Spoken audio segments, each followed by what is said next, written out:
Mesdames, Mesdemoiselles, Messieurs, bonjour. Merci d'être là. Merci d'être toujours fidèles encore à nos programmes sur Bonjour d'Algérie. Nous allons vous accompagner jusqu'à 9h30 avec bien entendu des invités et surtout nous parlerons également de tous les thèmes qui vous intéressent, surtout l'orientation bien sûr des étudiants. Nous allons en parler avec nos invités. Ils viendront nous parler donc de la 10e édition du salon des lycéens et des étudiants algériens. Ça va se passer du 4 au 9. Nous aurons deux intervenants sur notre plateau pour nous parler bien sûr des rendez-vous à ne pas rater. Ça va se passer à Oran, à Alger et bien entendu sur différents lieux au niveau d'Alger.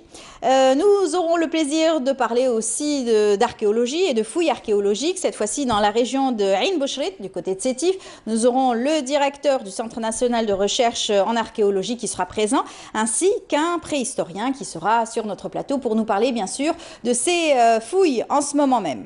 Et nous parlerons environnement avec Hamid Belkacem, comme chaque mercredi matin. Il est là pour nous donner des grandes lignes, en tout cas, de ce qui se fait en matière d'environnement ici en Algérie. Eh bien, on aura le plaisir d'avoir aussi un invité qui a eu un prix à l'international, lauréat du prix Sprint de la meilleure start-up Green Algérie 2019, concernant une start-up pour une économie durable et inclusive. C'est en tout cas très intéressant.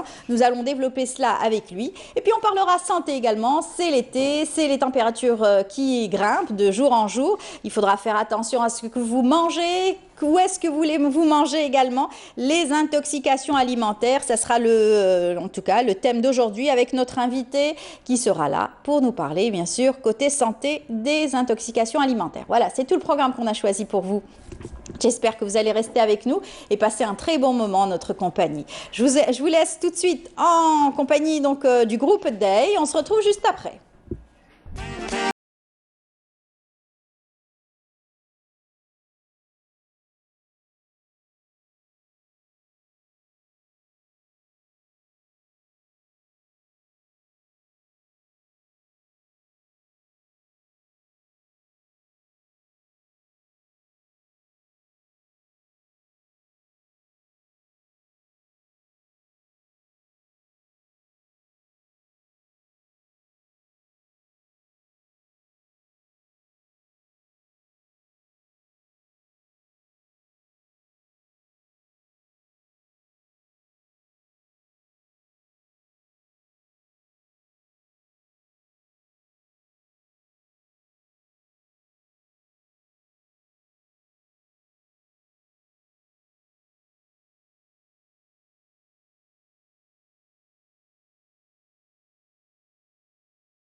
c'est la bonne humeur de bon matin. En tout cas, j'espère que vous avez apprécié ces rythmes. Nous allons parler tout de suite santé. Comme chaque mercredi, pratiquement, nous avons un volet santé. Nous parlerons de la santé donc du consommateur. Cette fois-ci, nous allons parler des intoxications alimentaires. On appelle ça aussi les toxi-infections. Bien sûr, sur notre plateau, nous avons un médecin, un docteur plutôt, Abdelhamid Derriet. Bonjour. Bonjour. Bienvenue parmi nous. Merci. Vous êtes donc pharmacien spécialisé en santé alimentaire à l'Institut Pasteur. Évidemment. Et vous êtes là pour nous donner quelques conseils et surtout nous aiguiller surtout ce qu'on doit manger durant l'été, comment consommer, surtout suivre la chaîne de froid. Et je pense que c'est le plus important, ne pas rompre cette chaîne de froid. Exactement. Bon, pour commencer, bonjour. Donc, comme vous avez dit, les toxines-infections alimentaires, donc c'est un problème. C'est un grand problème de santé publique, dans le monde entier. Donc, chaque année, il y a à peu près 10% de la population mondiale qui tombe malade par ces toxines-infections alimentaires, donc alors qu'on peut les éviter par certaines mesures préventives. Donc, en Algérie aussi, chaque année, on continue à enregistrer plusieurs cas. Plusieurs milliers par an. Donc, en 2017, par exemple, on a enregistré 10 000 cas de toxines-infections alimentaires et 6 décès, donc selon les chiffres du ministère de la Santé. Donc, d'où l'intérêt, donc chaque fois, de sensibiliser, donc de parler de ce sujet. Voilà, surtout la sensibilisation, donc pour éviter quelquefois, c'est des familles entières. Hein. Quand il y a eu des mariages, il y a eu des familles entières qui ont été conviées. Souvent, c'est des cas groupés. Donc, on appelle ça donc les infections alimentaires collectives. Donc, c'est par définition, donc c'est la survenue d'une toxine-infection alimentaire. Donc, au moins dans un foyer, donc d'au moins 2 personnes.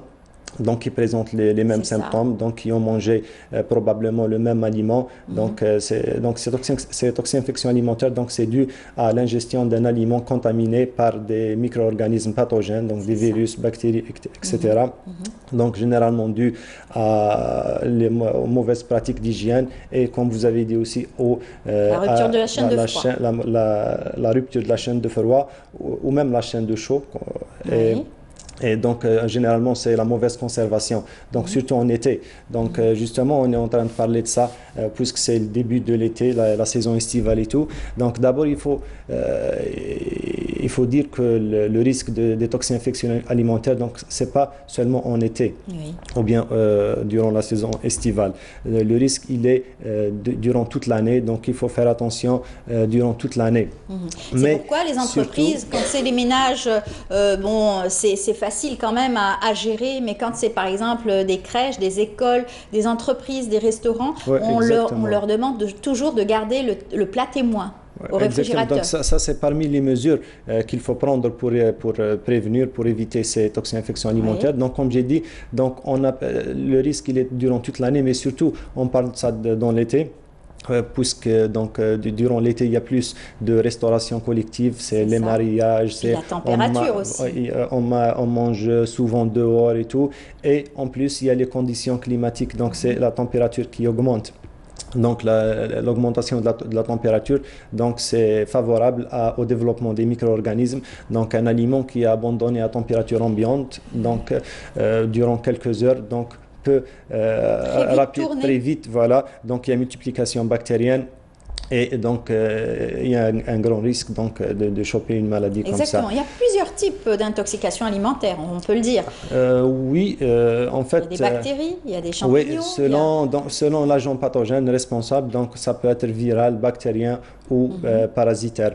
Donc, selon le tableau clinique, donc généralement, les toxines-infections alimentaires, ça touche surtout l'appareil digestif. Donc, souvent, c'est des diarrhées, des fois des vomissements, des nausées, plus ou moins fièvre, mais ça peut toucher aussi d'autres appareils comme le foie, comme le système nerveux, etc. Alors, comment faire une différence entre une insolation, une intoxication alimentaire et comment on appelle ça, tout ce qui est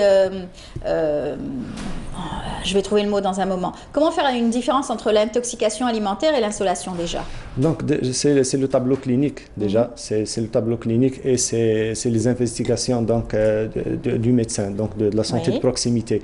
Donc, lorsqu'il y a des cas comme ça, donc surtout si c'est des cas groupés, il y a tout de suite des enquêtes qui sont déclenchées pour déterminer donc, les sujets exposés, donc l'aliment incriminé. Donc, si c'est un aliment qui est vendu donc pour la large consommation, donc il va être retiré, etc. Mais pour vous répondre, c'est surtout... Les symptômes apparents. Oui, les symptômes, comme j'ai dit, donc généralement pour les toxines-infections alimentaires, donc c'est surtout les diarrhées.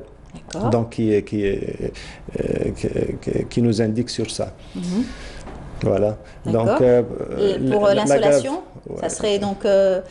c'est plus de la fièvre, de vertige, je pense que c'est à peu près ça. Voilà, mais il y a aussi des vomissements. Oui, exactement. Très bien. Donc la gravité aussi de la maladie, donc il faut dire que les gens, donc la réponse des gens, c'est pas la même. Donc il y a des sujets qui sont plus exposés par rapport aux autres. Donc, on a surtout les nourrissons, les enfants de bas âge, donc qui sont plus vulnérables, qui sont plus fragiles. Donc, on a les sujets âgés, les femmes enceintes, etc. Donc, ces sujets donc, peuvent à surveiller du près. Généralement, l'évolution, elle est favorable, mais il y a quand même pas mal de cas où il y a des complications, une bactériémie, donc une dissémination de l'infection dans d'autres organes, et parfois même c'est la mort. Donc, d'où l'intérêt donc de vraiment faire attention. Donc lorsqu'il y a des cas comme ça d'intoxication, surtout groupés, donc il faut aller dans le plus proche centre de santé de proximité. Donc voilà, pour déterminer, donc pour ouvrir une enquête, déterminer les sujets qui sont exposés, et voilà. Alors, quels sont les aliments les plus incriminés? On va dire la viande, les fruits, les légumes, les plats chauffés, réchauffés? En fait, les plats les plus incriminés, généralement, c'est les plats qui sont insuffisamment cuits. Oui. Donc, généralement, c'est la mayonnaise, c'est les mousses, la crème. Donc, ça, c'est des produits qui sont fragiles. Donc, on a le lait non pasteurisé, le lait cru, les dérivés du lait, surtout chez la femme enceinte, parce qu'elle est plus sensible à certaines pathologies. Donc, surtout concernant le lait et les dérivés laitiers. Donc, les aliments qui sont insuffisamment cuits, fumés, etc., comme la viande, poisson fumé. Les gâteaux, par exemple. Là, on voit un super gâteau, ça donne envie. Mais si la crème à plusieurs jours, il faudra faire attention parce que la crème, soit elle est faite avec des œufs, du lait. Plusieurs heures, c'est suffisant pour... Plusieurs heures. Oui, surtout en été. Donc, si c'est mal conservé, donc ça peut être suffisant pour le développement bactérien. Voilà, les gâteaux donc, chocolat. Voilà, gâteaux, tout ça, la pâtisserie, surtout la pâtisserie en été. Donc, on a parlé justement de la chaîne de froid, des conditions de conservation, mais aussi il y a les mesures d'hygiène. Donc, c'est très important. Donc, les mesures d'hygiène, surtout le lavage des mains, parce que c'est comme ça qu'on peut... Les outils de travail les aussi, outils de travail. ne doivent pas être souillés par d'autres aliments. Exactement. Donc, il faut toujours séparer les aliments qui sont traités, qui sont donc prêts à manger, des aliments qui sont crus, qui sont... Voilà, il faut, pour éviter une contamination croisée, il faut, comme vous avez dit, utiliser des instruments propres, mais surtout le lavage des mains, qui est parmi les causes les plus importantes dans le monde. C'est la première cause. Induire aussi une gastro-entérite généralisée. C'est ce que je cherchais tout à l'heure. La gastro-entérite, comment comparer une gastro-entérite d'une insolation ou d'une intoxication alimentaire? Oui, c'est à peu près le même. Quand on dit gastro-entérite, c'est souvent... Schéma, voilà, les toxines, comme j'ai dit, les toxines-infections alimentaires, ça donne généralement des gastro-entérites. C'est ça. Voilà. Donc, c'est des symptômes liés au système digestif. Exactement. Il y a aussi cette hygiène de contamination aussi. Hein. Par exemple, si vous utilisez un couteau et coupez la viande blanche, la viande rouge, etc., il ne faut pas l'utiliser pour couper autre chose. Par exemple, des légumes crus et aller les manger crus. Ça encore, c'est... Oui, comme j'ai dit, donc... Vous pouvez contaminer la personne. Oui, il faut absolument séparer les aliments crus des aliments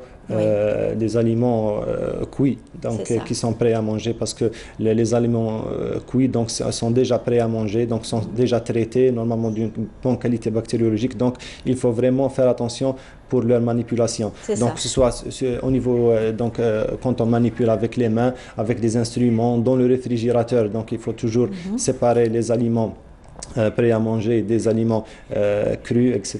Voilà. D'accord. Ne pas souiller aussi le plan de travail avec, bien sûr, des salmonelles qui pourraient être encore dans la viande crue ou Exactement. dans le... Donc oui, comme vous avez précisé, donc la salmonelle, c'est parmi les germes Dangereux. les plus dangereux. Donc elle est responsable. Je pense que c'est la première cause mondiale donc pour les toxines-infections alimentaires. Donc on peut les trouver justement dans les viandes, dans les œufs surtout. Exactement. Voilà. Voilà. Les œufs aussi, on n'en a pas beaucoup parlé, c'est aussi une forme de contamination Oui, si exactement. Donc, jamais il faut faire ils sont très abîmés. attention pour les œufs, oui, parce que généralement, les œufs donc, sont à 100% presque contaminés. Donc, et surtout, dans notre pays, ils sont pas traités donc, avant leur commercialisation. Donc, quand on manipule donc, des œufs, surtout, il faut faire attention. Il faut casser un œuf, le sentir. Voilà, exactement. Laver avant, donc laver les mains avant et après. Surtout pour les préparations, donc surtout la mayonnaise, où on utilise l'œuf cru, comme ça. Oui, c'est ça, exactement. Alors pour ce qui est aussi donc dans des rôtisseries, par exemple, les poulets qui sont donc mis juste après. Alors il y a des crus et il y a des cuits qui tournent comme ça. Est-ce qu'on craint rien là?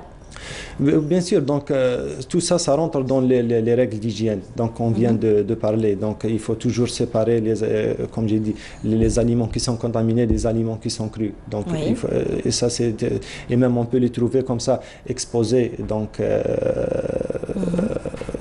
à l'extérieur, voilà, à l'air. Vous avez aussi peut-être dans des endroits qui sont pas très propres. Les insectes qui peuvent les souiller aussi, exactement. Des mouches, des cafards, toutes sortes aussi d'individus qui pourraient malheureusement tourner donc, autour. Oui, ça nous justement ça indique sur un point très important, c'est surtout en été, il faut faire très attention où manger.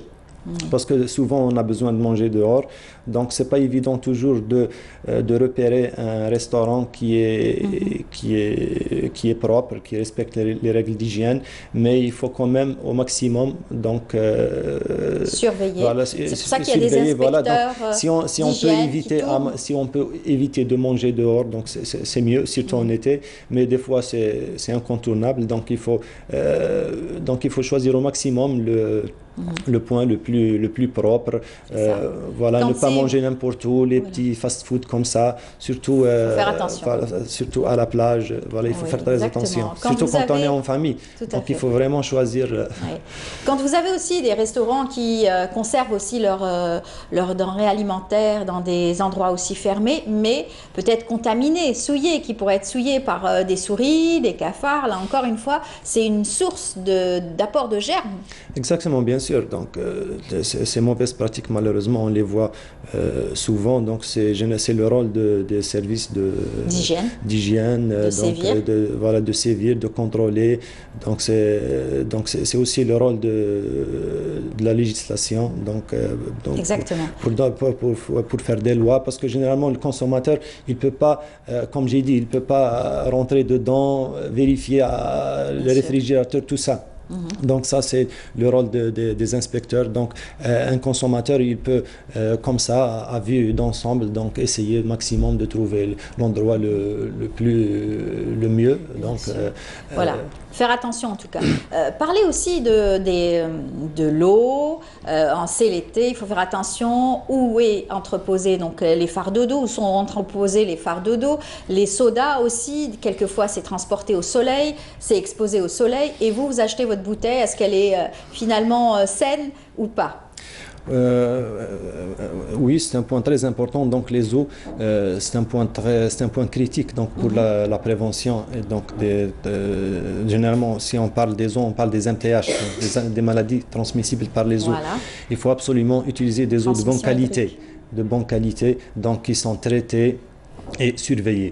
Donc on a constaté que souvent il y a des gens qui consomment de l'eau, des eaux souterraines, des puits, des sources et tout, et on a constaté qu'ils font une confiance aveugle pour ces eaux donc souterraines, surtout les eaux de source et tout, alors que on a trouvé que pratiquement plus de 50% de ces eaux sont contaminées. Donc il faut absolument Donc, on a fait ces enquêtes suite à l'épidémie de l'année dernière. Donc, on a fait une grande enquête et investigation donc, à l'Institut Pasteur. Donc, on a trouvé vraiment une culture qui est assez présente, donc de consommer des eaux de source, des eaux de forage et tout qui ne sont pas traitées ou bien consommées.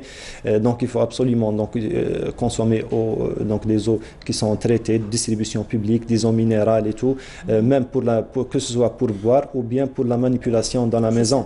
Soit il faut les faire bouillir à une température. Oui, si on n'a pas vraiment des eaux de bonne qualité ou bien on suspecte quelque chose, donc on peut soit bouillir, soit à plus 70 degrés Celsius. D'accord.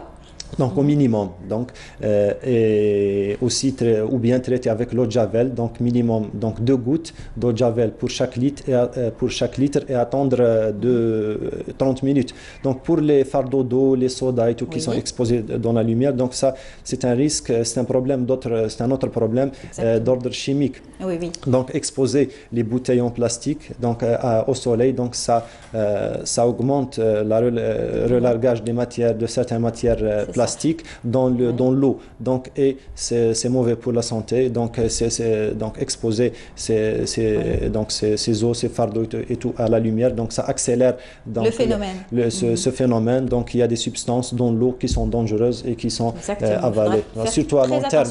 Surtout à long terme. Ne pas laisser une bouteille ouverte, en fait, qui a déjà été consommée, la laisser dans la voiture et essayer de reboire encore une fois, c'est très mauvais, il paraît. Oui, bien sûr. Donc, il y a déjà, comme ça, il y a risque, si elle est ouverte, il y a risque infectieux, donc de prolifération de micro-organismes. En plus, comme j'ai dit, du risque chimique, donc des produits toxiques, du plastique qui sont relargués dans l'eau et par suite consommés. Et comme j'ai dit, le problème n'est pas tout de suite donc remarqué, mais après, à long terme. Voilà. À long terme. On termine avec les fruits, c'est la pleine saison. En ce moment, il y a toutes sortes de fruits. Il faut bien les laver. La pastèque aussi et le melon, ce sont des fruits qui sont gorgés d'eau, très riches en eau. Donc, on a très peur de pouvoir consommer ce genre de fruits qui pourraient être arrosés. Ça dépend des fois. Oui, sont-ils arrosés avec quoi sont-ils arrosés? On a beaucoup parlé l'année dernière justement de ces phénomènes, donc les eaux usées et tout. Donc, généralement, pour les fruits, il faut très bien laver les fruits. Il faut même donc la banane, la pastèque et tout, parce qu'elle peut être contaminée à la surface et elle peut ramener cette contamination à la maison. Donc quand on prend, il faut faire attention. Donc elle peut contaminer les planches, l'endroit où travailler, donc les mains et tout. Cette contamination peut être disséminée dans la maison. Donc il faut bien les laver. Si la peau elle est abîmée, endommagée, donc il ne faut pas l'utiliser parce que la contamination peut rentrer à l'intérieur et se proliférer. Donc bien sûr, si elle a un aspect bizarre, une odeur qui n'est pas bien, donc il faut bien sûr l'éliminer. Ne pas manger. Bien sûr. Voilà, exactement. donc faites très attention où vous achetez vos fruits et légumes surtout. Et bien entendu, être toujours prêt. Oui, il faut toujours utiliser, il faut toujours utiliser des produits sûrs. Donc, que ce soit des fruits, des légumes, l'eau, tout ça. Donc, éviter les produits périmés, les marques qu'on trouve au marché comme ça, qui sont un peu bizarres. Une goutte de javel ou une goutte de vinaigre ou comment? Oui, surtout à la cuisine. Donc, le vinaigre, il est très bon donc, pour la décontamination. C'est très bien. Voilà. Toujours un peu dans l'eau et pour laver vos fruits et légumes. Pour laver, voilà, exactement. C'est une très bonne Très bien. Merci beaucoup. Solution. Je rappelle, docteur Abdelhamid Derriet, vous êtes donc pharmacien spécialisé en santé alimentaire à l'Institut Pasteur. Merci pour tous ces conseils ce matin. Merci. Bon courage à vous et bon été, on va le dire, avec précaution. Hein. Merci. Merci. On continue notre émission avec ce reportage signé Saïd Mariouf qui nous fait découvrir l'aquaculture à Mostaganem. Sur la plage de Sidi Mansour, à l'extrémité ouest de la zone d'activité aquacole de Sidia, nous assistons à la mise à l'eau d'une cage flottante tractée par un sardinier pour concrétiser ce projet en pisciculture d'un ensemble de 8 cages flottantes. La mer a toujours été une passion pour moi. Et le fait de pouvoir conjuguer une passion avec un métier, c'est très intéressant. En 2017, on a senti qu'il y avait vraiment un élan de facilitation concernant l'aquaculture et beaucoup de mesures d'encouragement concernant le secteur. Donc on a voulu saisir cette opportunité pour justement concrétiser ce beau projet. Donc on a eu facilement, je vous avouerai que la direction de la pêche de Mostaganem nous a largement facilité les choses. On a eu les autorisations en un laps de temps très court. Et surtout on leur a montré qu'on avait les capacités financières de mener à bien ce projet. Alors le projet à la base en matière d'équipement, il tourne aux alentours de 250 millions de dinars. Ça c'est sans compter bien sûr les alevins et la nourriture, qui elle coûte à elle seule environ 250 millions de dinars supplémentaires. Avec une superficie de 4 hectares sur la terre ferme et 4 hectares en milieu marin, cette mise en place des cages flottantes pour la production de 700 tonnes an de loup de mer et de dorade est située à 4 km de la plage, une aubaine pour cet investissement. Ces cages justement ont la caractéristique de pouvoir être immergées sous l'eau en cas de mauvais temps. C'est vrai qu'en Algérie, on n'a pas... C'est pas tous les jours qu'on a des vagues de 6 à 7 mètres, mais quand ça arrive, on aime bien prendre nos précautions. Donc on a opté pour des cages submersibles. On est sur de la dorade royale et du loup de mer. Voilà. Donc on est sur les 700 tonnes, on est environ 500 tonnes de dorade et 200 tonnes de loup de mer. Ce projet de cage submersible aura créé 12 emplois directs et 30 indirects. Il s'inscrit dans une perspective à l'horizon 2021 visant le développement de la pêche et de l'aquaculture.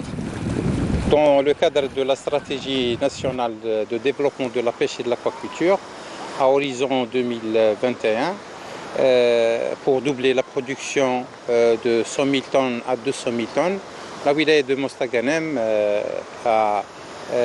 la commission de wilaya présidée par M. Louali en 2018 a accordé 23 projets pour les opérateurs économiques. Ces 23 projets, nous avons 14 projets pour la pisciculture et les autres projets pour la conchyliculture et la méticulture, dont 2 sites, le site de Stidia et le site de Sidi El Khadar. La stratégie, c'est de doubler la production de 10 000 tonnes actuellement en pêche maritime à 20 000 tonnes d'ici 2021. Nul doute, l'aquaculture est l'alternative à la surpêche et aux besoins sans cesse croissants des populations en produits de la mer. Voilà, nous allons rester bien sûr dans l'environnement. La mer, c'est quelque chose que Hamid Belkacem connaît très bien puisqu'il y travaille tout le temps, tous les jours. Lui qui est le président de l'association Récif, il est là avec nous tous les mercredis. Bonjour Hamid. Bonjour Amel, bonjour à tous. Comment ça va? Oui, bien, il fait beau. Oui, vous êtes plutôt plus sur mer que sur terre, on va dire. Beaucoup plus sur mer que sur terre. Mais justement, en parlant d'environnement, si on veut que la mer reste propre, il faut de bonnes initiatives sur terre pour qu'en amont, on ne reçoive pas sur notre littoral des macro-déchets. Exactement. Donc c'est une belle initiative aussi, le reportage qu'on vient de voir à travers l'aquaculture qui se développe de plus en plus. Ça, c'était donc à Mostaganem. Et c'est Aïda Mayouf est notre aussi indicateur de l'environnement. Très très important, on la salue d'ailleurs si elle nous regarde. Vous avez aussi eu la bonne idée de nous ramener une personne qui est dans la protection de notre environnement. De manière digitale, j'allais dire, oui. Il s'agit de M. Hadjadj, bonjour. Bonjour. Alors, vous êtes sur un domaine qui est, j'allais dire, pas très... qui est virtuel, donc c'est la digitalisation de la bourse des déchets. Alors, on essaie d'expliquer ce que c'est. En Algérie, on a un grave problème de gestion des déchets. Il y a des programmes de gestion intégrée des déchets, mais qui n'arrivent pas à trouver toute leur efficience actuellement. Donc, les schémas directeurs de collecte des déchets ne sont pas optimisés, on va dire. Il y a le fait que les déchets ne sont pas valorisés, donc ils se retrouvent forcément dans la nature. Il y a bien sûr des initiatives comme celle de l'Agence nationale des déchets, mais qui restent non accessibles à tous les acteurs du déchet. Qui est aujourd'hui collecteur de déchets? Ce sont des jeunes, ou des moins jeunes, ou des vieux, mais qui travaillent dans l'informel. Or, on ne peut pas aller vendre des déchets si on n'a pas en notre possession un agrément. Or, l'agrément est délivré à une entité économique. Donc, il faut créer son entreprise pour devenir collecteur et collecter des déchets. Résultat des courses, tout se fait dans l'informel et donc, à partir du moment où c'est dans l'informel, c'est le marché noir, donc c'est pas visible, on n'arrive pas à mettre en relation les détenteurs de gisements avec les collecteurs et le recycleur. Et in fine, on n'est pas performant. Et exactement. L'avantage de l'entreprise de M. Hedjet, c'est de faire une plateforme digitalisée pour mettre tout ce beau monde, collecteurs, détenteurs de gisements et recycleurs, ensemble sur une plateforme virtuelle. N'est-ce pas, M. Hedjet? Oui, connecté. Connecté, oui, c'est ça. Parce qu'aujourd'hui, il y a les producteurs, les générateurs de déchets, donc ce n'est pas toujours facile de trouver le bon prestataire de recyclage et la bonne filière de valorisation. Et, face aux contraintes de temps, de stockage, et aussi pour des grandes entreprises, des grands groupes, de soucis de traçabilité de leurs déchets, de leur emballage par exemple.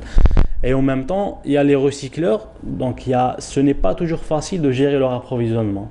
Donc gérer l'approvisionnement en déchets pour leur process, ça peut devenir plus une prise de tête. Oui, c'est un vrai casse-tête pour les recycleurs. Il faut dire pourquoi, parce qu'aujourd'hui, vous pouvez collecter, avoir un arrivage, on va dire, de 10 000 bouteilles PET et 0 demain. Et donc, pour un chef d'entreprise, c'est tout simplement... C'est une perte sèche. C'est une perte sèche. Et puis, qu'est-ce qu'il va faire? Il va garder son outil de production, ses travailleurs, il va les libérer, les mettre... Donc, il faut des filières et des plateformes stabilisées pour alimenter ces recycleurs en matière première de manière durable. De manière continue. J'ai passé du temps avec des recycleurs, donc une bonne majorité de leur temps donc, est passé sur la recherche des gisements donc, partout en Algérie. L'Algérie, c'est un grand pays, donc c'est un vrai casse-tête pour eux. Donc c'est pourquoi nous avons créé Revadex. Donc Revadex, c'est une place de marché digital pour les déchets, où le générateur de déchets donc, propose facilement ses matières, et en même temps, le recycleur, donc, il a un accès direct sur les matières, donc avec des informations adaptées. Nous, on accompagne le générateur de déchets donc, sur l'origine des déchets, sur le conditionnement, sur la propreté, la qualité et tout ça. Ça, c'est des informations très utiles pour les recycleurs. Et comme ça, le recycleur donc, a un accès direct et se positionne par rapport à leurs besoins, le tout sur une seule et même plateforme. Voilà. Alors, ce qui est bien à saluer, c'est que vous êtes toujours un ingénieur en pétrochimie. Vous avez travaillé dans le pétrole depuis déjà assez longtemps. Depuis 2011. Oui. Le gisement, c'est ça, pétrolier, des gisements pétroliers, l'exploitation. Beaucoup plus l'aval pétrolier, donc tout ce qui est raffinage, pétrochimie, énergie et tout ça. C'est-à-dire que vous étiez dans les énergies fossiles et aujourd'hui, vous avez décidé de mettre ça de côté et travailler dans le recyclage et l'environnement. L'environnement, oui. Ça a été une prise de conscience? Oui, c'est une prise de conscience et aussi c'est donc les voyages donc, que j'ai fait donc, un peu partout. Donc ça, c'est une opportunité aussi économique, donc il faut le dire. Donc actuellement, à exploiter. Actuellement, le marché du déchet en Algérie, donc il y a plus de 35 millions de dinars. Donc ça, le minimum qu'on puisse dire donc, sur le marché actuellement. Voilà, bravo en tout cas. C'est énorme. Il a réussi en fait lui aussi son recyclage. Il était dans le secteur de la pétrochimie, donc qui dit pétrochimie, des générations de plastique. Le plastique, à la base, c'est de la pétrochimie. Et aujourd'hui, il fait tout à fait le contraire. Il change d'activité, mais il reste dans le même secteur pour régler des problèmes qui ont été générés un peu plus en amont. C'est formidable, mais l'idée, c'est quoi? C'est essayer d'éliminer les déchets tout en gagnant bien votre vie, parce qu'en fait, le signal fort que l'on doit donner à tous ceux qui agissent, soit dans la collecte, soit dans la valorisation des déchets, c'est qu'ils peuvent gagner de l'argent en éliminant du circuit des déchets. C'est ça. L'idée de départ, c'est éliminer même la notion des déchets. Il n'y a plus de déchets. Les déchets des uns sont une matière pour les autres. Donc, l'idée de départ, c'est éliminer même la notion des déchets. Ce n'est pas un déchet, donc c'est une matière première. C'est une matière première secondaire pour d'autres process, pour d'autres producteurs. Donc, c'est ça l'idée de départ. Et là, vous venez de revenir de Beyrouth. Vous avez eu un prix, c'est cela. Le prix, c'est lauréat du prix Sprint de la meilleure start-up Green Algérie 2019. Oui, c'est ça. Donc, organisé par INCO, c'est un accélérateur. Donc, voilà, on voit les photos. On vous voit là. Ouais. Ça c'est avec le Wali d'Alger parce qu'il était présent donc remise des prix. Donc c'est une partenariat, c'est un trio. Donc il y a les startups, il y a les collectivités locales, il y a aussi les incubateurs. Et là vous avez pris la parole, vous avez expliqué votre innovation. J'ai pitché comme on dit. Donc c'est le pitch de Revadex.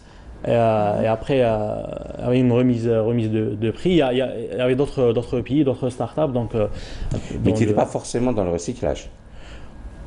Oui, pas forcément. Voilà. Pas forcément dans le recyclage, oui. Pas forcément dans le recyclage. Ce que j'ai bien aimé, c'était donc une start-up pour une économie durable et inclusive. C'est-à-dire que génératrice de richesse. C'est ça, inclusif aussi pour les collecteurs informels, puisqu'on travaille aussi pour une inclusion progressive des collecteurs informels dans des circuits plus rentables et plus sécurisés. Donc actuellement, il faut que l'économie, que ce soit dans l'économie verte, l'économie bleue, l'économie de cours, elle doit être inclusive. C'est ça. Donc, et vous savez, lorsqu'on parle de gisement, je pense juste qu'on est en période de vacances, quand on voit ce qui se passe juste à côté, à l'aéroport Houari Boumediene, des dizaines de milliers de voyageurs chaque semaine, des milliers de passagers jour, des milliers d'accompagnateurs qui produisent eux aussi des déchets. Donc imaginez sur une seule aérogare, les dizaines de milliers d'emballages plastiques qui pourraient être collectés chaque jour. Il faut juste mettre en place le circuit.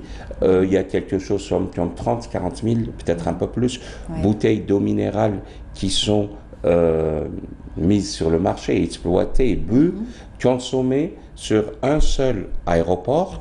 C'est un fabuleux gisement en fin de journée. Il faut juste mettre en place les acteurs pour qu'à la fin, on puisse parler de politique nationale de l'emploi et tout. Voilà. Ça, hein, le recyclage, ça, en fait, ça a commencé depuis longtemps. Aujourd'hui, les pays industrialisés ont réussi à instaurer ce genre de recyclage, bien qu'ils sont aussi quelques-uns des plus pollueurs aussi au monde. Hein, mais pourtant, ça ne se retrouve pas sur notre littoral. Tout à fait. Parce que si on valorise, en fait, il faut donner une valeur marchande. Vous savez, des villes touristiques, je prends juste l'exemple d'Istanbul, quand vous consommez votre bouteille d'eau minérale ou votre canette en aluminium ou une bouteille en verre, vous avez dans toutes les gares, dans tous les lieux publics, des machines pour recharger votre carte multimodale de transport.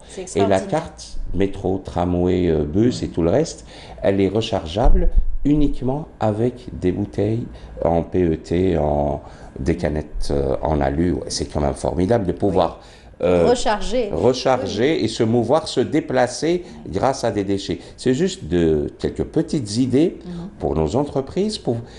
Mais de l'autre côté, quand on met en place ce système, il faudrait que l'administration fiscale joue aussi le jeu. Il faut des mesures incitatives, n'est-ce pas, pour pouvoir, si on se met dans l'économie verte, c'est pour collecter des sous et être un petit peu défiscalisé. C'est ça, exactement. Donc le tri incitatif, donc il est important. Donc tous les pays ont commencé par ça. Donc même dans des pays plus occidentaux et plus ils ont mis en place des systèmes de tri incitatif, donc pour les entreprises et même pour les ménages et les citoyens.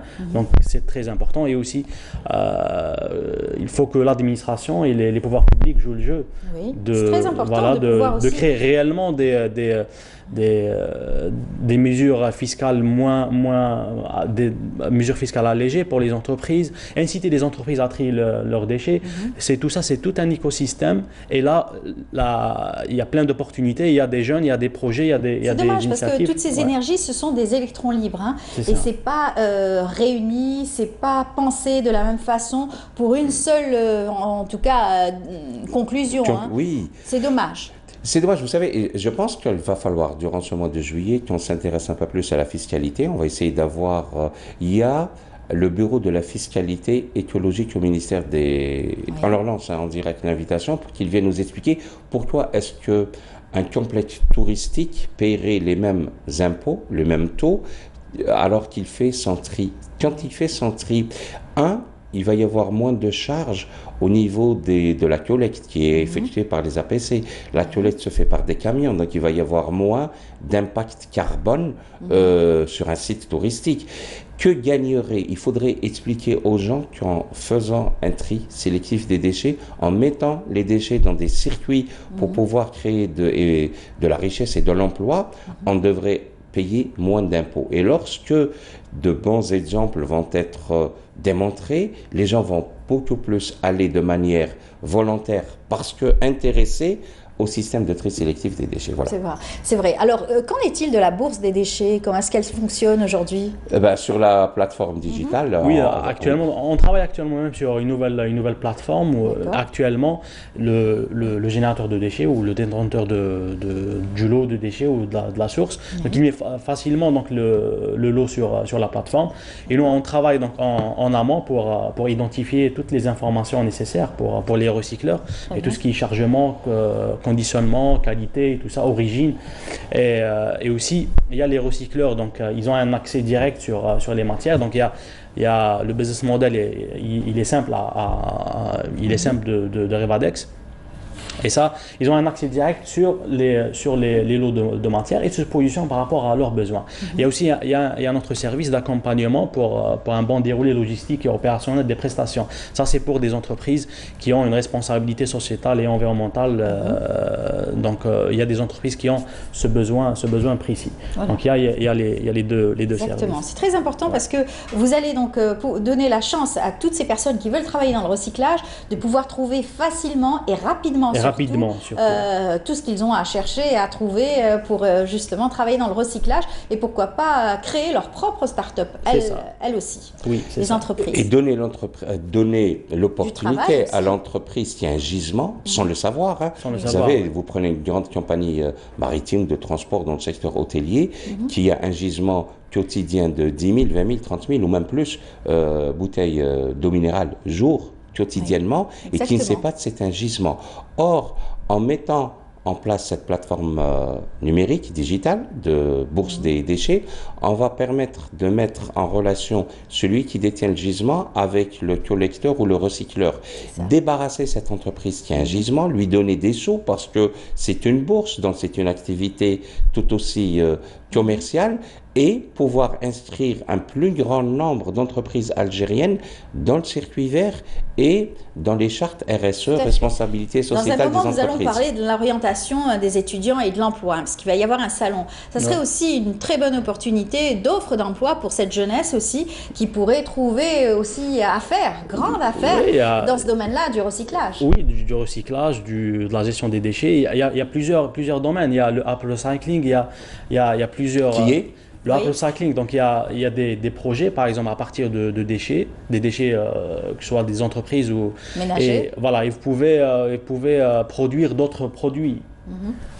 Des plaques de construction, des meubles. On a vu ça avec des startups qui justement proposaient ce genre de plaques de construction, avec des produits recyclés. Il y a quelqu'un qui fait du côté de Boudoir, il récupère des bouteilles PET, il a un bon gisement, il transforme les bouteilles qui sont propres, du consommateur jusqu'au producteur, et qui en fait des jouets. On va tenter de l'inviter dans une prochaine émission pour dire voilà, avec un déchet, quand il est bien pris en charge, quand il est inscrit dans un circuit bien identifié, ça va permettre de faire un enfant heureux. Il faudrait ramener la personne qui fait les sacs à base de filets de pêche, échoués, et bien sûr celui-ci, pourquoi pas. De bons exemples pour les jeunes.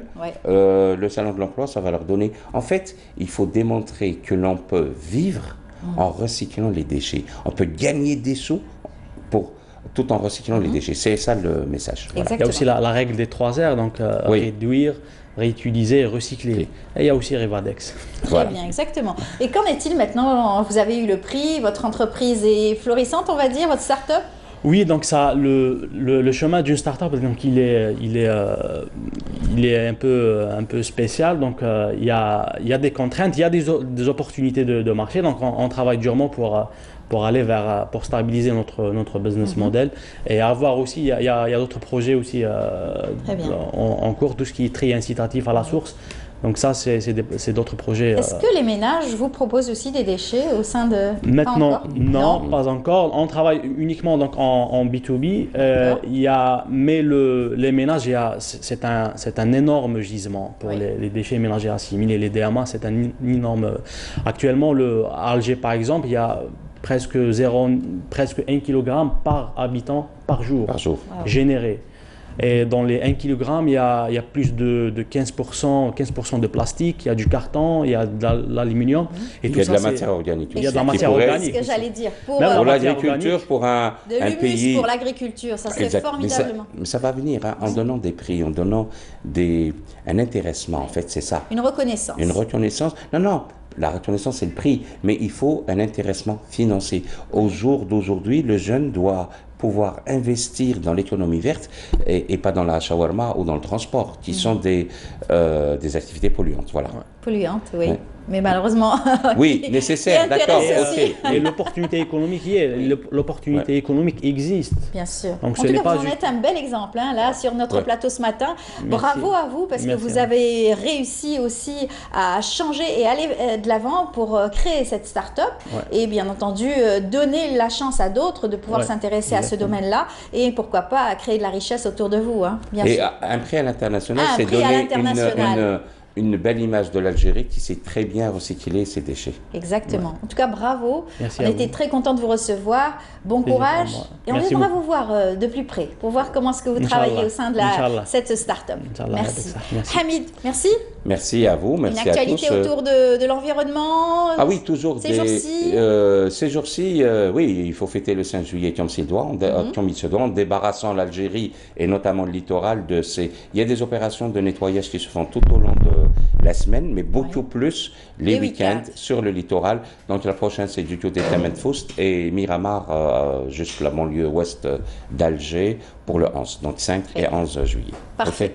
Merci beaucoup, merci Hamid. À mercredi prochain. En attendant, portez-vous bien et bon courage à vous. Merci beaucoup. Voilà, merci on va continuer notre émission. Je vous invite tout de suite à suivre ce reportage signé Soumaïa Zerouali qui nous fait découvrir un très beau qsar, le qsar Lella Fatma du côté de Tarf. Qsar Lalla Fatma, un site archéologique se situant à Oued El Jnan dans la commune d'El Ayoun, sur les hauteurs de la wilaya de Tarf. Datant de l'époque romaine, il constitue l'un des repères identitaires et culturels de la wilaya.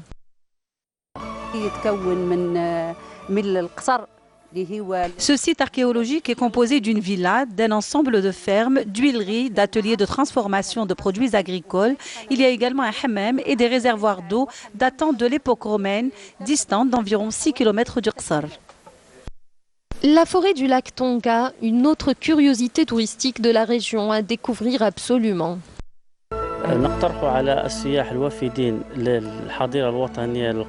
Nous proposons aux touristes et visiteurs du parc national d'Al-Qala des virées touristiques et des circuits dans les zones humides qui abritent de nombreux lacs et un écosystème unique dans le bassin méditerranéen. Ce parc est classé réserve de biosphère par l'UNESCO. Tarf, une région envoûtante faite de forêts, de lacs, de rivières et de rochers escarpés qui plongent dans la mer, des sites archéologiques ça et là, des richesses extraordinaires à vivre et comme un autre don de la nature, les plages d'El-Qala et ses criques naturelles sont d'une beauté exceptionnelle et avec toutes ces potentialités touristiques qu'offre la région, la wilaya enregistre un déficit en matière d'infrastructures d'accueil. La wilaya de Tarf compte 20 établissements d'accueil d'une capacité de 1347 lits. Le parc hôtelier a été également renforcé avec des camps de vacances pour accueillir les enfants du Sud et les jeunes. L'hôtel El Morjan a été mis à niveau. Le taux d'avancement des travaux a atteint les 70%. La wilaya compte également 7 forêts pour la détente. Recelant un potentiel touristique diversifié et richement fourni, la wilaya de Tarf représente un paradis sur terre à valoriser. De retour sur le plateau de Bonjour d'Algérie, nous allons parler archéologie à présent avec nos invités, des chercheurs, des personnes qui vont nous démontrer aujourd'hui que l'Algérie pourrait être aussi le berceau de l'humanité.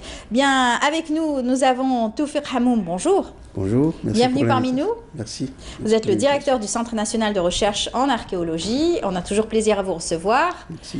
Et vous êtes accompagné par Mohamed Sahnoun. Bonjour.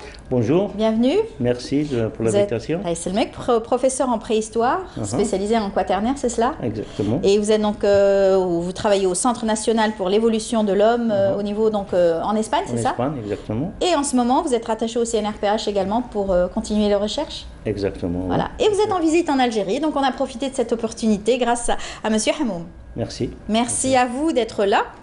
une opportunité aussi pour nous de vous féliciter, Monsieur Hamoum, puisque vous avez été récemment nommé au niveau donc de l'UNESCO, au niveau donc vous avez eu une nomination en tant que président, c'est ça, de Star Comité scientifique. Dites-moi. Absolument.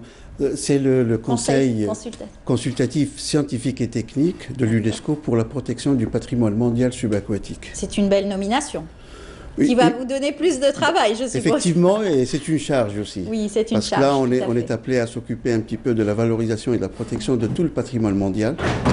Pas seulement l'Algérie, mais c'est tous les pays qui ont ratifié la Convention de 2001. Voilà. Donc tout le monde est concerné par cette protection et cette valorisation. Donc nous, grâce à cette élection, on va essayer de donner une nouvelle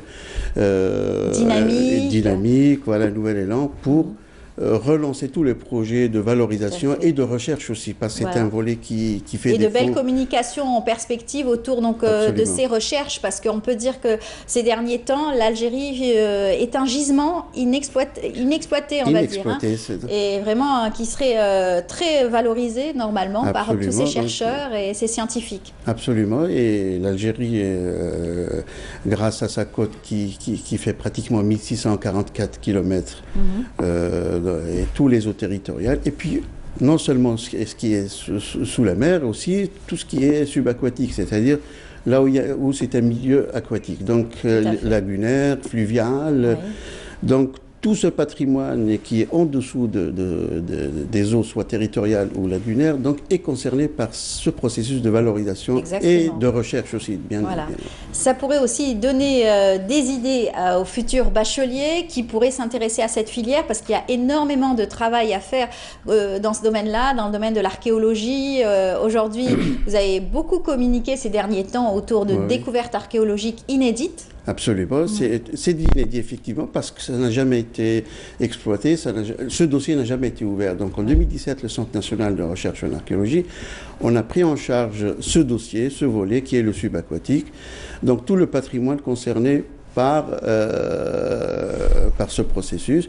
Donc on a validé par le conseil scientifique du CNRA un projet de recherche, c'est l'établissement de la carte archéologique subaquatique de l'Algérie.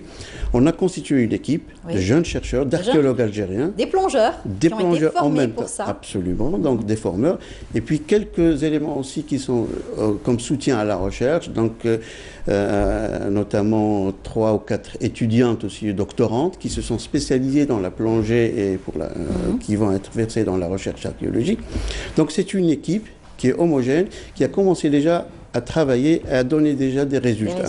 En tout cas, bravo, hein, parce que c'est vrai que la côte algérienne est très riche et surtout, il y a eu donc une belle civilisation, donc des batailles, et il y a plein de choses à découvrir dans nos fonds marins et que ça soit fait par nos spécialistes algériens, c'est très important aussi. Et la côte algérienne, tous les eaux territoriales nationales, c'était un passage de la navigation depuis la plus haute antiquité. Tout à fait. Donc de l'époque phénicienne, bien avant l'époque phénicienne aussi, et l'époque romaine, carthaginoise. Vous nous avez ramené des photos magnifiques aussi. Ah oui. Alors tous les plongeurs avec lesquels vous travaillez, ce sont donc des archéologues qui sont doublement formés pour la plongée et surtout la plongée archéologique. C'est différent. Exactement. Donc il y a une cartographie qu'il faut suivre, il y a une bibliographie aussi qu'il faut. Ah oui, oui, il y a tout un travail en amont d'exploration et de bibliographie, de recherche bibliographique. On ne plonge pas n'importe où, c'est-à-dire tout est calculé. Oui, donc on est obligé de revenir aux sources anciennes, aux textes anciens qui mentionnent quelques éléments d'information. Donc sur la base de ces éléments, on peut entamer des explorations et des recherches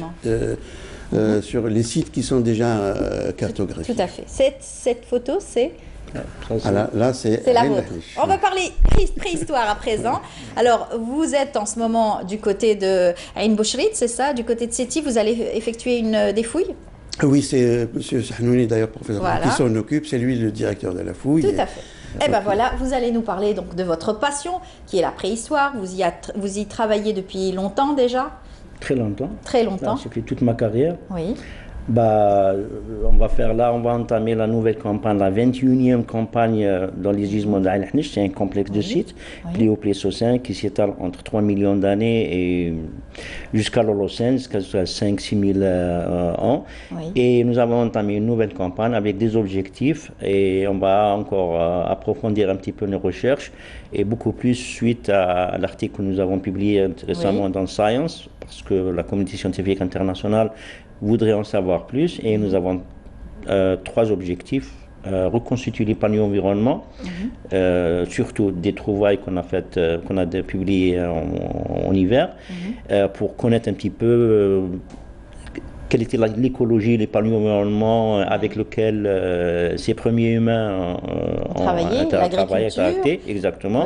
Nous avons étendre les fouilles dans 2 loquis, le loquis de Aïn Bouchrit sur le versant Aïn Bouchrit et le loquis de Kharba sur le versant de Aïn Hnish, qui sont 2 chronologies différentes. Et le but est étudier la variabilité des comportements technologiques, les comportements de subsistance, en fonction du paléo-environnement pour connaître un petit peu l'évolution. La dynamique des populations aussi, par exemple. C'est des groupes humains, des groupes humains, exactement. Et le 3e objectif, il y a une civilisation, une nouvelle culture qui s'était installée juste au-dessus des niveaux 1,7 million, 1,8 million, qui est une civilisation acheulienne, tout à fait nouvelle. Et notre objectif, savoir à quel moment elle s'est installée en Afrique du Nord, en Algérie, parce qu'elle est très très bien en Afrique de l'Est, et en notre hypothèse de travail, elle le pourrait aussi pour ce qui est l'Afrique du Nord. Tout à fait. Et on dit que justement le berceau de l'humanité serait l'Afrique en général. Et plus précisément l'Afrique du Nord, l'Algérie recèlerait aussi un gisement extraordinaire en la matière. Exactement. Avec l'article de Science, nous avons démontré, parce qu'il y avait une idée que seulement l'Afrique de l'Est était le berceau de l'humanité, et depuis là, tout s'est répandu. On a démontré que tout le continent africain était un berceau de l'humanité avec ça change la donne aujourd'hui, notamment pour l'Algérie. Aujourd'hui, les Algériens sont tout fiers de pouvoir potentiel. Alors nous allons être une équipe de 40 membres, entre chercheurs, entre doctorants et des étudiants des universités d'Alger, des universités associatives et aussi des universités là, vous nous avez rapporté de très belles photos. Voilà, c'est un petit peu ce que nous avons publié.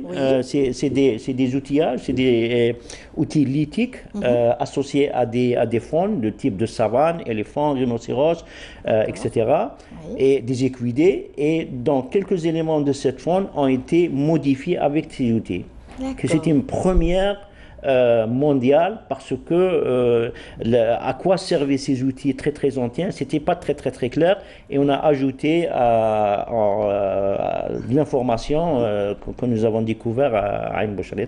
Voilà. Et il y a 2 niveaux, un niveau daté de 2 440 000 et un autre niveau plus au-dessus, 1 920 000. Et sur l'autre côté du versant, on a un autre niveau qui est 1,8 million, 1,780 000. Il y avait donc de l'agriculture, il y a un mouvement de chasse aussi. Non, on est très loin de l'agriculture. L'agriculture, c'est après 10 000 ans. C'est quelque chose, pour nous, un phénomène très récent. C'est un phénomène important, qui est la production de la chasse, non ? Même la chasse, les spécialistes n'osent pas dire de chasse, parce que la chasse implique tout un système de communication, de langage. On n'est pas sûr s'ils parlaient, ils avaient un langage articulé, etc. Pour être prudent, on aime parler d'acquisition de subsistance animale. D'accord. Voilà. C'est vraiment très poussé, c'est vraiment la recherche, aller profondément dans la recherche. Alors vous êtes plusieurs, alors ça aussi, ça pourrait être une manne très importante pour l'Algérie, parce que c'est un tourisme de science, c'est-à-dire tourisme scientifique aujourd'hui. Beaucoup de personnes s'intéressent à l'archéologie au niveau mondial, notamment dans la préhistoire. Bien sûr, absolument. Nous sommes une équipe de chercheurs pluridisciplinaires, et on essaie de valoriser ce site, cette découverte. Et après l'annonce de cette découverte, les gens sont très intéressés, du moins les chercheurs dans le domaine sont très intéressés pour le visiter, etc. Et ça serait bien de le valoriser pour qu'il soit un lieu de tourisme culturel, scientifique, etc.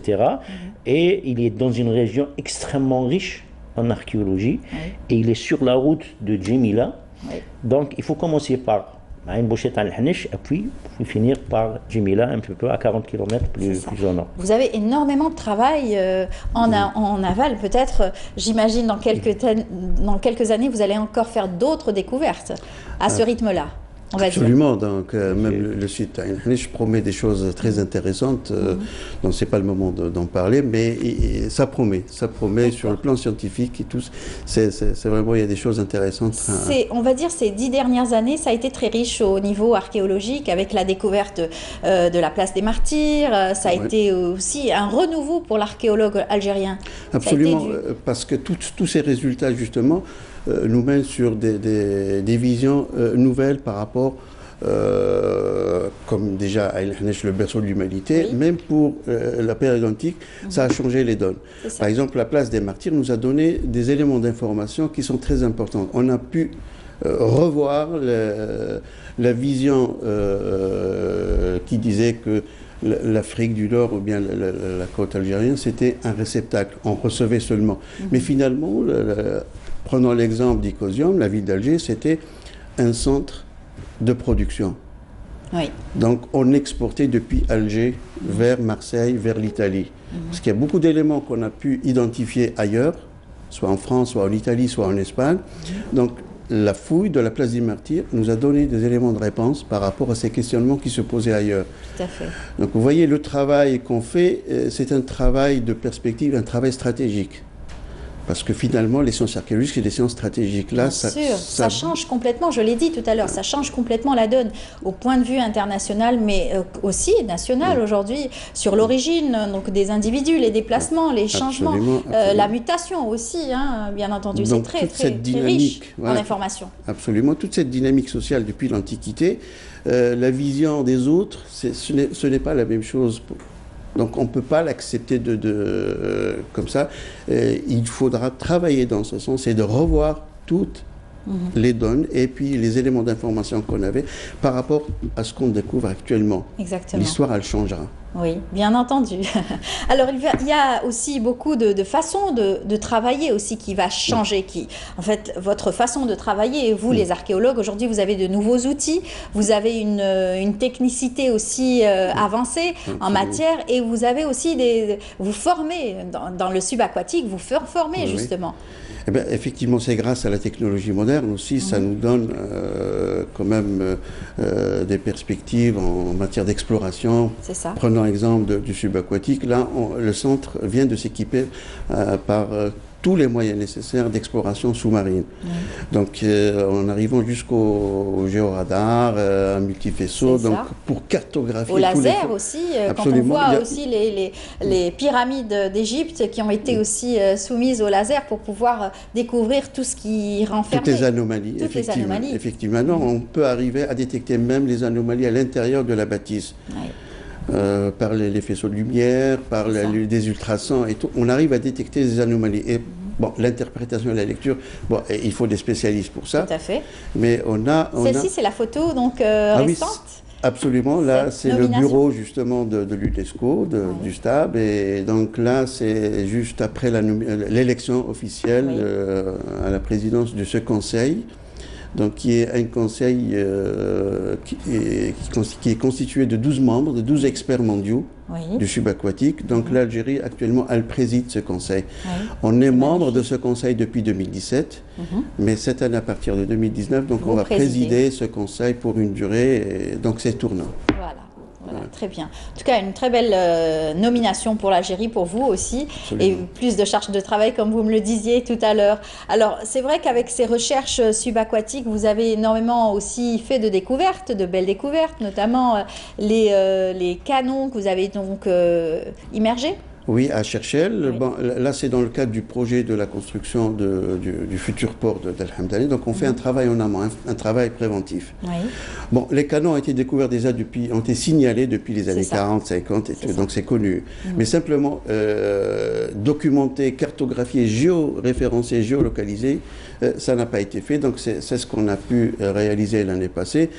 Et cette année, à partir de ce mois de juillet, il y a une opération, sur place d'ailleurs, qui va prendre en charge et terminer le travail de cartographie et puis faire l'extension de la prospection vers les 3 îlots parce que l'emprise du port, elle va s'étaler sur une longueur de 6 km de la côte. Exactement. Vous avez un travail quand même délicat parce que quand quelquefois il y a donc des travaux, soit de réflexion, soit des travaux pour d'aménagement, voilà, etc. C'est très difficile de joindre les deux en même temps. Mais généralement, on est avisé après que le mal est fait, donc on nous avise. Et là, vous travaillez dans l'urgence après. Dans l'urgence, effectivement. Alors que normalement, c'est un travail qui devrait se faire en amont, en coordination avec toutes les instances qui sont... Vous avez eu ces difficultés au niveau de la place des Martyrs également, mais heureusement, donc tous les ministères s'étaient donc concertés pour pouvoir vous laisser travailler d'abord. C'était une très belle expérience et c'était un bon exemple d'une bonne pratique. C'est ça. Donc tous les secteurs concernés ont mis le paquet, donc on s'est entraidés, donc il y avait une coordination parfaite et on a pu sauver et valoriser le patrimoine in situ et permettre aussi au projet, parce que c'est un projet stratégique pour la ville d'Alger, on ne pourrait pas le bloquer, mais on a accompagné, on a conjugué les efforts et on est arrivé à une très belle expérience et à un très beau résultat. Tout à fait. Aujourd'hui, est-ce que les jeunes voient donc l'archéologie différemment ? Je crois, et ça a pris quand même de l'ampleur parce que l'archéologie finalement, comme j'ai dit tout à l'heure, c'est des sciences stratégiques, mais c'est une science qui se repose sur des sciences, ce qu'on appelle les sciences auxiliaires pour l'archéologie. Donc l'archéologie, c'est la finalité, on va dire. Voilà.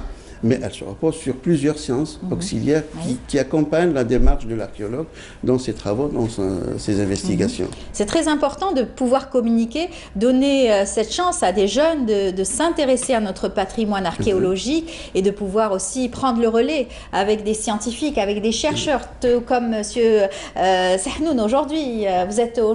Vous guidez ces étudiants qui travaillent dans ce domaine-là, la préhistoire, qui s'intéressent, qui font des travaux de recherche et des travaux de mémoire.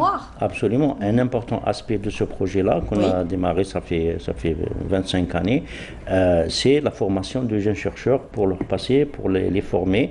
Alors, on a déjà des docteurs pour annoncer ça. On a cette année, 2018 et 2019, la soutenance de 2 docteurs qui ont fait leur projet, leur thèse sur ce projet, un paléontologue, très très rare en Algérie, paléontologue du Quaternaire, et aussi une archéozoologue, taphonomistes, dont font partie déjà, font de très très belles thèses, je suis très très content. Il y en a d'autres qui sont en train de préparation, et toute la matière qui sort de matière comme information de ces fouilles, elle est exploitée par nos étudiants. Voilà, on reçoit dans le cadre de thèse, soit dans le cadre de master, mais aussi les jeunes chercheurs qui sont en licence ou LMD, etc., ils viennent pour apprendre, pratiquer les fouilles préhistoriques qui sont pluridisciplinaires et où on a des paléontologues, des géologues, des géophysiciens, des géochronologistes qui se travaillent ensemble pour un petit peu déchiffrer des... Ça, mais en même temps, c'est délicat. Donc, par exemple, tout ce que vous avez trouvé, découvert, c'est normalement laissé aux mains de professionnels. Bien sûr, les jeunes peuvent observer, mais ils sont à côté. Bien sûr.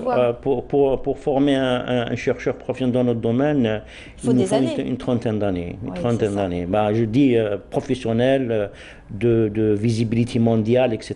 Parce que ce qui est intéressant pour l'Algérie et unique, c'est qu'on a des gisements, des sites archéologiques qui peuvent contribuer à traiter des questions scientifiques mondiales.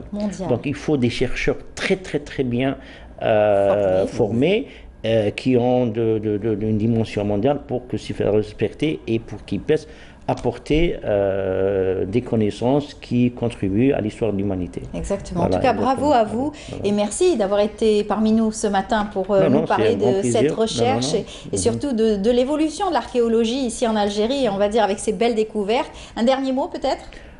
Juste là, on va commencer la campagne et on va, Inch'Allah, tomber sur des choses nouvelles, Inch'Allah, pour les annoncer aux Algériens et aux communautés scientifiques internationales. Très bien. Vous reviendrez nous en parler.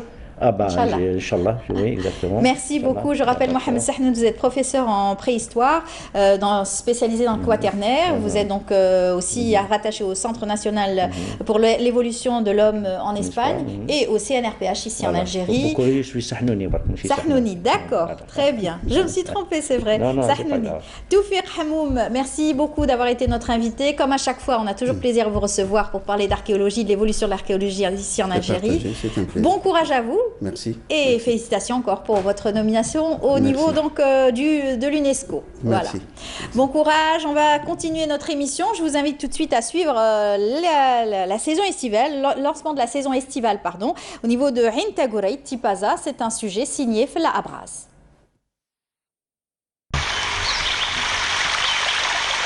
C'est au champ du ruissellement des eaux que se réveille chaque matin à Ain Tagoureit, ex-Berar, une petite ville côtière de la wilaya de Tipaza, offrant des sites naturels bien préservés pour s'offrir aux estivants et aux touristes.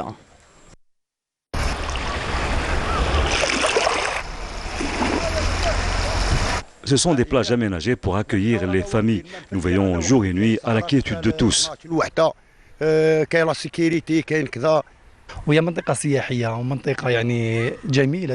C'est une ville touristique très attrayante par sa beauté naturelle. En plus, son port devient à la nuit tombée le théâtre pour des soirées artistiques. L'été, je passe mon temps à pêcher, spécialement les moules, car en hiver, l'activité est très limitée.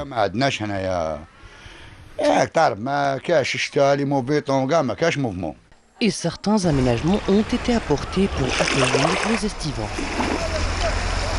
Les aménagements au niveau de la cascade, les ch'tois, les aménagements de la ville, les trottoirs, les accès secondaires au Kamel, surtout le boulevard Front de Mer. Ain Tagoureit, ex-Berar, est donc prête pour recevoir les touristes. Des touristes qui seront subjugués par ces fabuleux endroits ombragés et adorés sous le chaud soleil de la Méditerranée. Ben voilà, les étudiants vont devoir attendre un petit peu avant de pouvoir aller plonger parce qu'en ce moment, ils sont en pleine réflexion autour de l'orientation. Eh bien, c'est un salon qui pourrait les intéresser. Nous allons parler de la 10e édition du salon du lycée de lycéen étudiant algérien. C'est organisé donc avec nos invités. Ils vont nous en parler tout de suite. Monsieur Djamel Bouchafra, bonjour. Bonjour. Bienvenue parmi nous. Merci.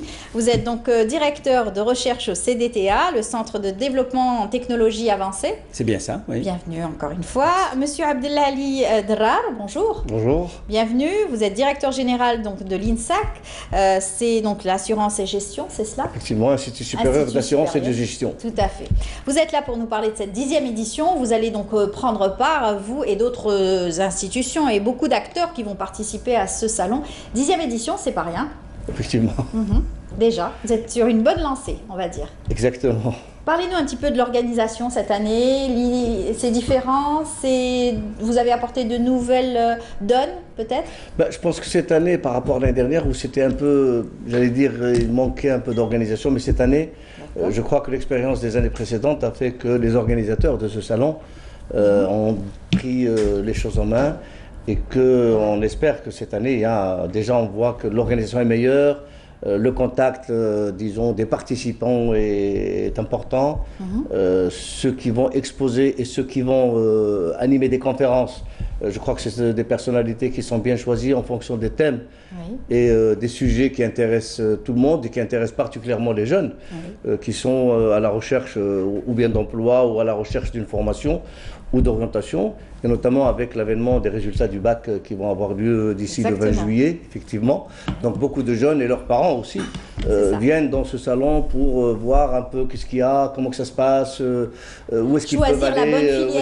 Choisir la bonne filière. Ils auront également l'occasion d'écouter des conférenciers qui vont parler d'un certain nombre de sujets qui les intéressent, des sujets de nouvelles technologies, des sujets qui intéressent l'avenir des jeunes. L'environnement notamment, on en a parlé juste avant. L'environnement, oui, effectivement. L'archéologie, pourquoi pas? Oui, un petit peu dans tous les domaines, parce que les gens ne connaissent pas. Enfin, quand on est jeune au niveau du bac et les parents également, ils s'inquiètent fait, les parents veulent orienter leurs enfants en fonction de leurs aspirations. Les jeunes veulent aller vers disons, des spécialités on est resté sur le classique. Aujourd'hui, beaucoup de parents souhaiteraient voir donc leurs enfants faire des études brillantes en médecine, par exemple, et en ingénierie. Et souvent en fonction de ce qu'ils veulent faire. Ils ont voulu faire il y a quelques années. Or, maintenant, les jeunes, ils ont leurs moyens. Ils réfléchissent autrement. C'est ça. Ils réfléchissent vraiment autrement. Ils ont d'autres vues. Ils sont connectés avec le monde entier. Ils sont connectés avec des jeunes ailleurs. Ils voient tout ce qui se passe un peu dans le monde. Et donc, généralement, il n'y a pas toujours une concordance entre les souhaits des parents et les souhaits des enfants. Les parents veulent toujours envoyer leurs enfants dans des métiers, j'allais dire, classiques, architecte, ingénieur, médecin, etc., pharmacien. Mais là, il y a maintenant dans le monde, il y a beaucoup de... Dans le monde, est-ce que chez nous, il y aurait suffisamment de filières et de débouchés en matière de formation? C'est le grand problème. Le grand problème maintenant, les chiffres qui se donnent actuellement, on a très peu d'étudiants, enfin de bacheliers qui vont vers le scientifique. Et donc quand je dis scientifique, donc tout ce qui est nouvelles technologies, qui sont basées, donc ces formations qui sont basées sur pratiquement tout ce qui est mathématiques. Et voilà. Et là, il y a le grand problème, parce que quand on fait des formations scientifiques, après on est apte et capable de faire n'importe quel métier et d'aller travailler là où on veut et de poursuivre des études et faire des parcours. Faire des recyclages aussi, que des parcours professionnels qui sont, disons, qui participent à la vie de l'entreprise, de la société d'une façon générale. C'est ça. Et c'est selon aussi le marché du travail, hein, actuellement du XXIe siècle.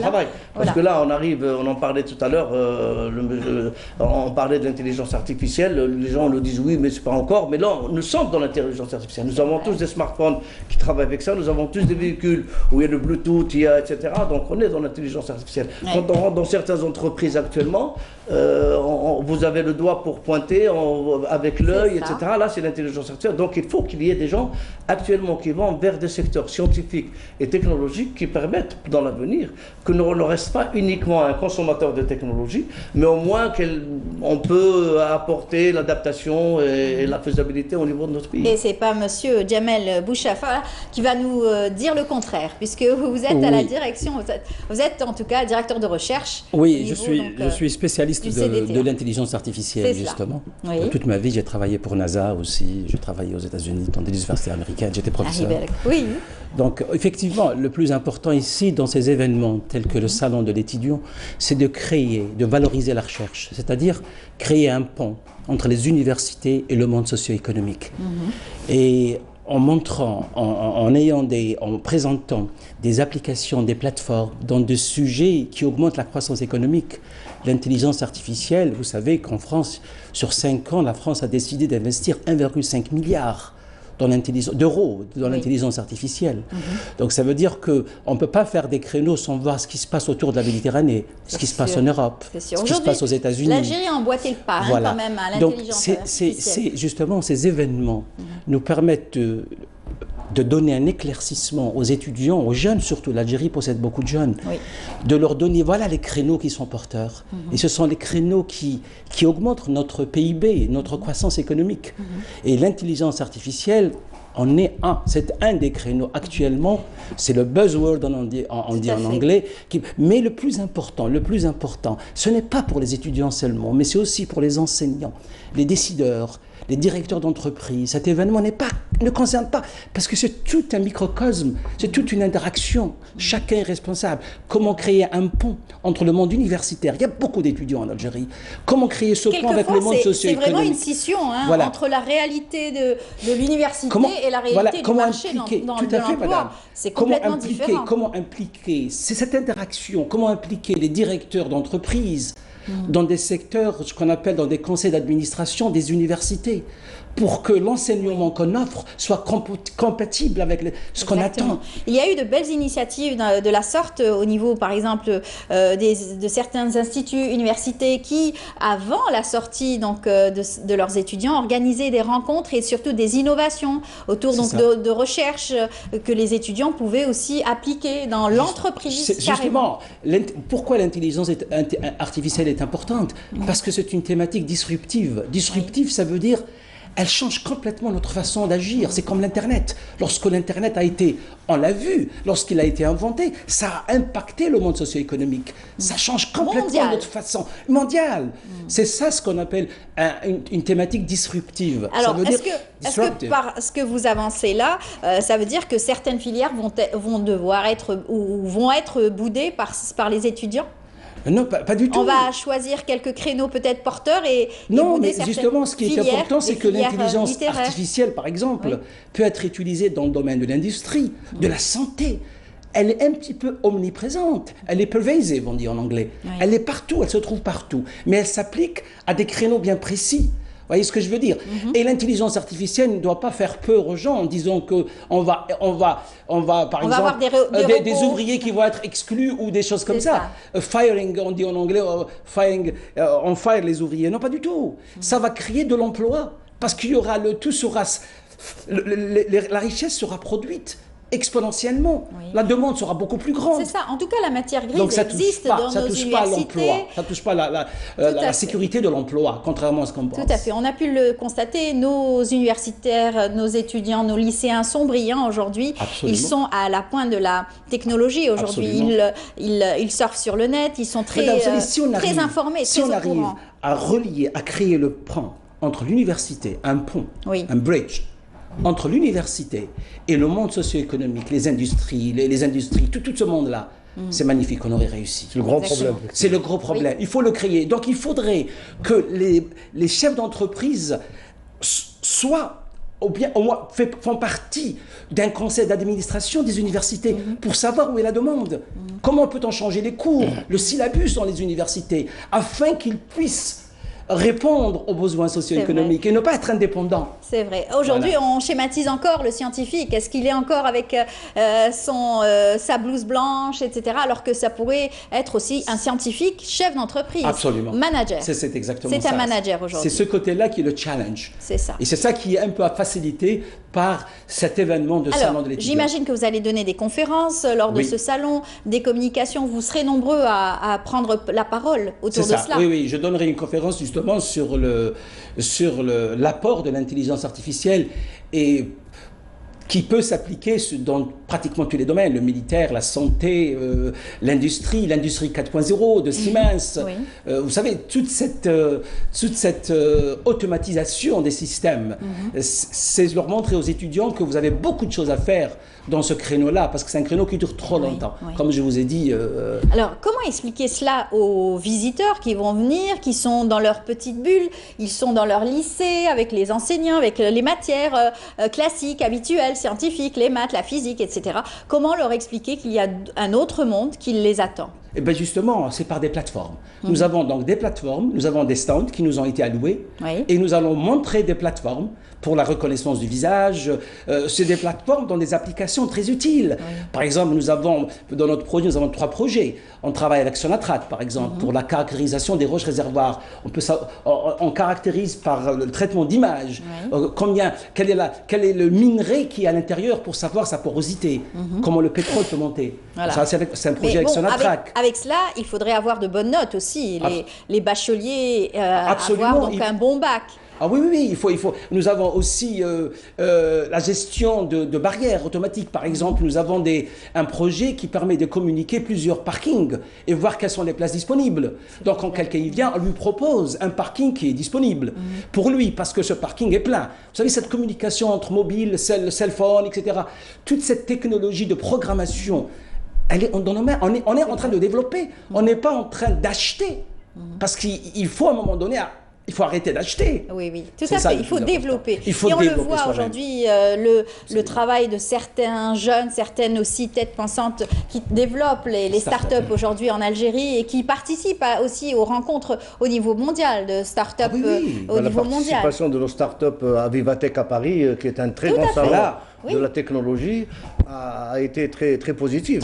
Il y a beaucoup de start-up algériens qui sont partis, ils ont exposé, ils ont montré un petit peu ce qu'ils ont fait. Bah, ça a donné d'abord la grande satisfaction de nos jeunes. Et ensuite, oui, effectivement, même également, ce qu'il disait, actuellement, on voit il y a beaucoup de jeunes qui font des applications sur place, ici, sur plein de choses. On entendait parler il y a quelques années d'Uber en Europe. Il y a des jeunes ici qui ont révolutionné. On a des applications maintenant de véhicules par téléphone. On a des applications maintenant des jeunes qui ont fait des applications pour rencontrer entre ceux qui ont des restaurants et ceux qui veulent aller au restaurant. Bon, donc il y a beaucoup de mouvements qui se font. Et c'est pour cela qu'un salon pareil va permettre à tout le monde, aux parents, aux jeunes, et notamment aux jeunes diplômés qui sont en train de la recherche d'emploi, la recherche de formation, la recherche de créneaux de formation, qui voient qu'effectivement, ça leur ouvre les horizons pour choisir un petit peu leur avenir. Et surtout aux managers, aux entrepreneurs aussi, alors, les pouvoir choisir leur profil. Exactement. Alors, le problème qui se pose actuellement, on a parlé d'université, de formation et d'emploi. Le grand problème qui existe depuis j'allais dire, plus de 20 ans, ou je dirais même plus, c'est l'adéquation entre la formation et l'emploi. Et là, il y a une séparation extraordinaire entre l'université et l'emploi et les entreprises. La réalité. Et là, bon, il y a beaucoup de gens qui se forment, mais ils ne trouvent pas leur place. Les entreprises ont un besoin de compétences, mais ils ne les trouvent pas à la sortie de l'université. On commence difficilement à avoir ça. Moi, j'étais dans l'enseignement supérieur pendant plusieurs années. On en parlait tout le temps. L'adéquation, bon, ce mot-là, adéquation, formation, emploi. Mais malheureusement, jusqu'à présent, ça n'arrive pas. Mais il faut que ça arrive, comme il a dit effectivement. On a toujours dit qu'il faut qu'il y ait aussi bien des entreprises qui assistent dans les conseils pédagogiques des universités, que les universités assistent également dans les conseils d'administration des entreprises. Aux États-Unis, c'est très simple.